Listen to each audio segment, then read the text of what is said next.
So you've been feeding your sourdough starter and you've been saving your discard like a good little hippie. What are you gonna make with it? Sourdough hamburger buns. This recipe, once you get in the hang of it, is super easy. They come out light, fluffy, with a little bit of tang, and they're much more easy to digest than your standard hamburger bun. I'm Kelly. This is my enlightened little kitchen, and I'm so excited to show you how to make your very own delicious sourdough hamburger buns. I'll show you the way.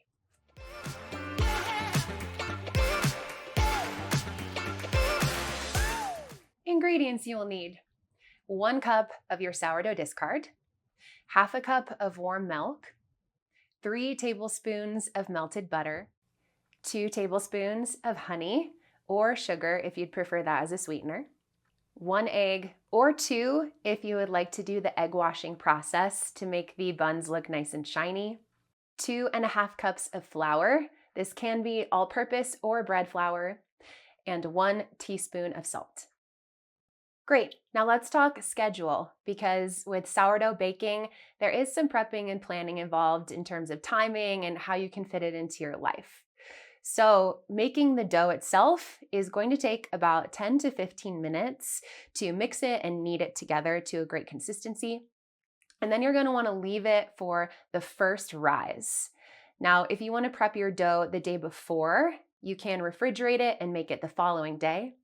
And in that case, the first rise will take 1 to 2 hours in a warm space before you stick it in the fridge overnight.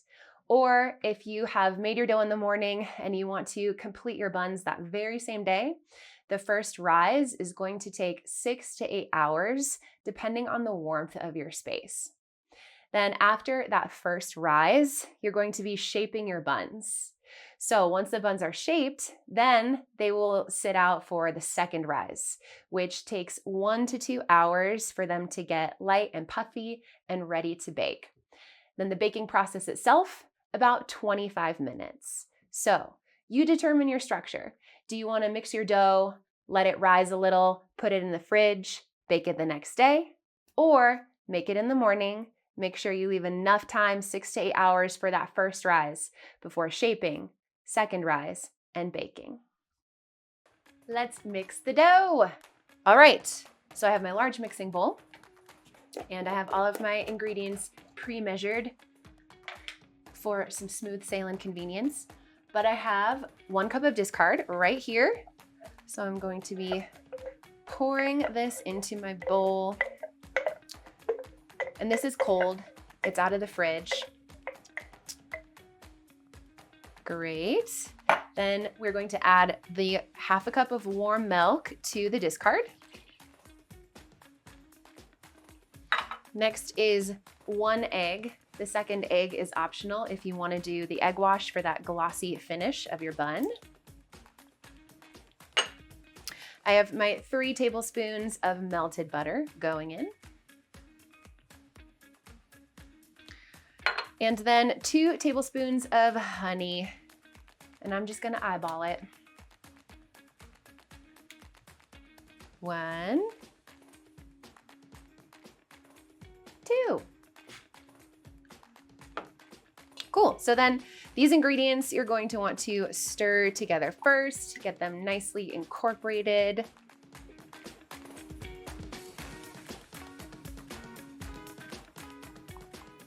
Then once you have these nicely stirred and smooth, you're going to add your dry ingredients. So I have 2.5 cups of bread flour. You can also use all-purpose flour in this bowl. And I also have 1 teaspoon of salt mixed into it as well. So now we're gonna pour this into the wet ingredients and give it a good stir.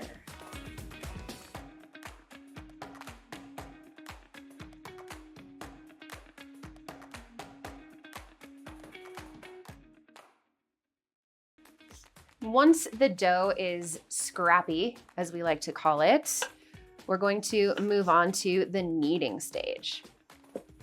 Give your kitchen counter a spray and a wipe. We like to use Dr. Bronner's all-natural Castile soap in our household. That way we're not spraying chemicals onto our surfaces. And almond is our favorite scent. And then you can just refill a reusable spray bottle when it empties and keep using amazing pure soap. Great, now that your kitchen counter is clean, you're going to sprinkle some flour onto it. Just a light little sprinkle. And keep your flour handy because you might need to add a little bit to your dough if the consistency isn't quite right, and you'll learn that as you're kneading. A light dusting of flour. Then pour your scrappy dough onto your clean and floured counter.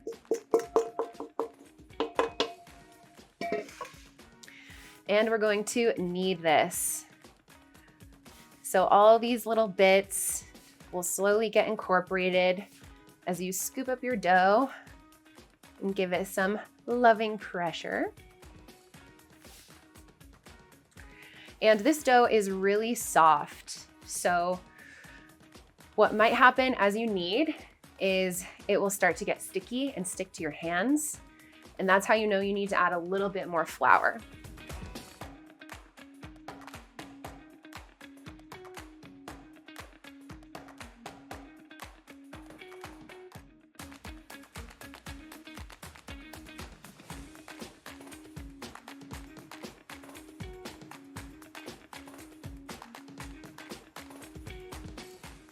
Good job kneading and getting a little kitchen workout in. Now that you finished that process, grab your container with your lid so we can set the dough aside for the first rise. I've already lightly greased my bowl with a little bit of olive oil, but you can also use a little butter or whatever oil you'd like. So we're just gonna set our dough in a container with a lid so that it doesn't dry out. And then you can either let this sit out for about 2 hours in a warm space before sticking it in the fridge overnight if you want to make your hamburger buns tomorrow. Or you can leave this out for 6 to 8 hours in a warm space before we continue with the next step of shaping. It's summer right now, so I'm going to leave my dough outside in a shady spot, and it might even quicken the process of the first rise. We'll see. Okay, since my dough was hanging out outside on a hot day in the shade, it expedited the rise process. It only took about 4.5 hours for my dough to seem ready, but you can check on your own dough because based on the temperature, it will change how long it's gonna take yours, but you'll know that it's ready when it's about doubled in size. So, time for another spray, wipe, and flour your counter moment. Get your counter nice and clean.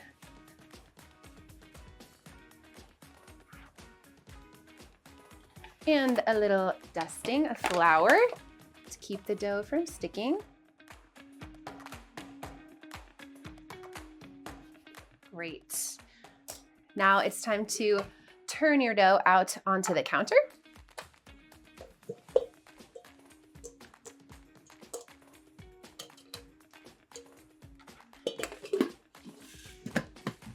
Hooray.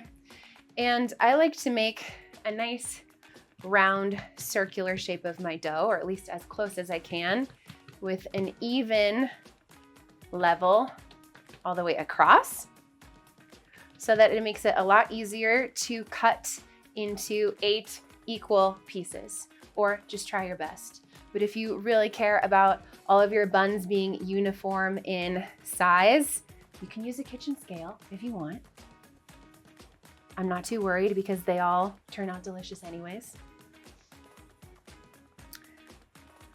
So we're just dividing our dough into 8 equal pieces, quote unquote equal.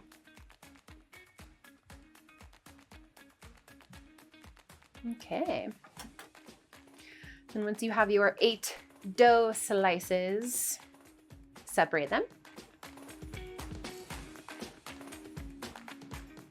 And you can kind of gauge, like, this one's a little small and sad, So you can pull a little from another dough wedge, add it on. These look even enough to me. We'll find out. Now it's time to shape these into gorgeous little buns. So in order to do that, what you're going to do is take a wedge and pull from the bottom of the dough and tuck it into the middle. So you'll go all the way around a few times, picking up the bottom, pulling, and pushing it into the center. This creates some nice surface tension on the outside. And once you feel a pretty good tautness from this pull, and you've got a nice rounded shape, you're gonna flip it over so that seam is on the bottom, and then make a cupping shape with your hand and just roll it around on the counter to get it into a little more of a round shape. There, that's one shaped. And now we do that with all 8.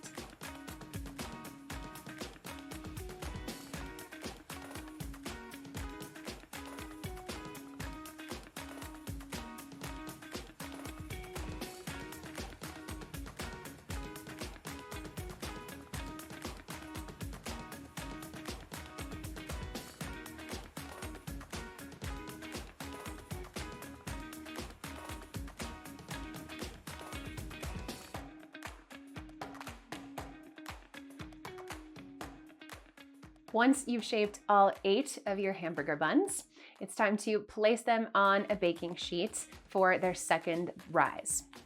So, as I said before, if you'd like to put parchment paper down, you can, but I like to use cornmeal because it gives it that classic dusty bottom of the bun.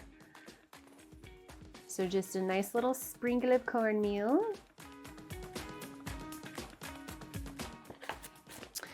And then before putting the buns down, they do rise and get really puffy. So if you want more of a hamburger bun shape, give them a good smash with your palm, a good press,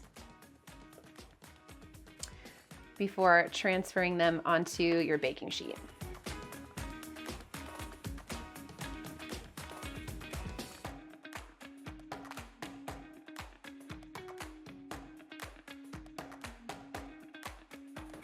Okay, then you're going to cover your buns with a towel so they don't dry out on you, and leave them back in your warm spot for 1 to 2 hours. But check on them and see when they get puffy enough to bake, because it might be sooner depending on the temperature of your space. So, second rise, here we go. It's been about an hour and some change, and my buns have poofed up. Here's the reveal. Wow, so poofy. Okay, so if you have a full-size oven, you're going to want to preheat it to 375 degrees. And if you do not have a full-size oven like myself, this is coming from the Enlightened Little Kitchen, we have a countertop oven, and things typically bake better at less of a temperature and for a shorter amount of time. So countertop oven, set it to 350. And then, if you'd like, we can egg wash your buns so that they have a little glossy finish. And this is something that you can totally bypass if you want to save eggs, but it does make it look a little more gourmet. So I cracked an egg and added a little bit of water into this Christmas ramekin for all year round. And you're just going to give your buns a little bit of egg love over the top.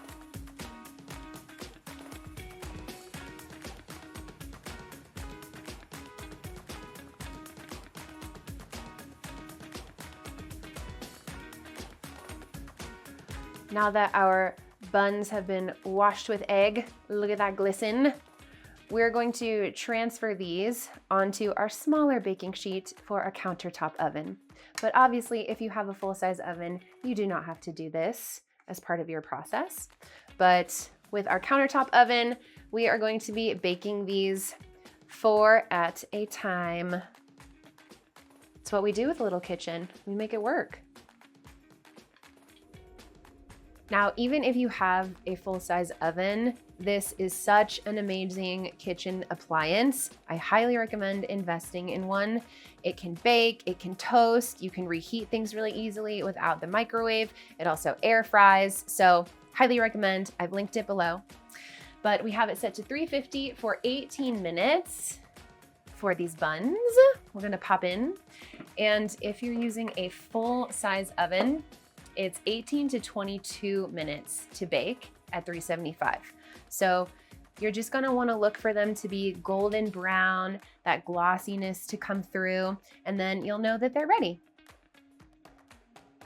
The 18-minute timer just went off and they're looking golden delicious. Time to pull them out with my amazing pot holder that my mom made. Isn't this cute? Look at those happy little peas. Great. So you'll see how much these buns have puffed up without any yeast. Just the magic of our sourdough discard doing its thing. Wow, so beautiful, so beautiful. Now that we've pulled them out of the oven, we're going to let them cool on a wire rack, which that cute little Cuisinart oven comes with. So handy. Just transfer these happy little buns over so they can cool. Then if you have a tiny little oven like me, you're gonna bake the other four the exact same way.